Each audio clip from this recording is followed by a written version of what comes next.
নামটি মনে রাখবেন, অবনী ঘোষের দাঁতের মাজন। দাঁতের ব্যথা, দাঁতের যন্ত্রণা, দাঁত দিয়ে রক্ত পড়া, দাঁত দিয়ে পুঁজ পড়া, দাঁতগুলি ঘড়ির কাঁটার মতো টিক টিক করে নড়ছে।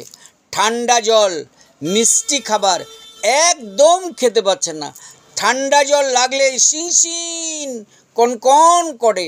নামটি মনে রাখবেন, ভারত বাংলা বিখ্যাত অবনী ঘোষের দাঁতের মাজুন। এই দেখুন, পান, বিড়ি, সিগারেট, খৈনি, টিউকলের জল খেয়ে দাঁতের গোড়ায় গোড়ায়, দাঁতের এই যে ফাঁকে ফাঁকে লাল কালো স্পট পাথরগুলি জমে গেছে, দাঁতগুলি একদম কালো হয়ে গেছে।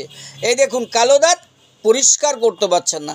অবনী ঘোষের মাজন হাতে ঢেলে নিন, আঙুলে করে হালকা করে মাজুন, দেখবেন আলে আলে আলে আলে পাথরগুলি বেরিয়ে আসে, দাঁতগুলিকে মুক্তার মতো পরিষ্কার করে।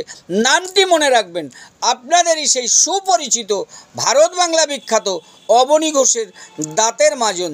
এর মধ্যে আছে কোনো গাছের ছাল, কোনো গাছের লতা, কোনো গাছের পাতা এবং পুড়িয়ে বিভিন্ন আয়ুর্বেদিক পদ্ধতিতে এবং আয়ুর্বেদিক মেডিসিনে এই মাজন তৈরি করা হয়।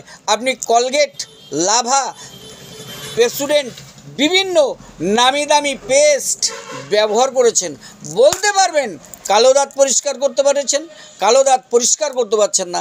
নামটি মনে রাখবেন, আপনাদেরই সেই সুপরিচিত ভারত বাংলা বিখ্যাত অবনী ঘোষের দাঁতের মাজন।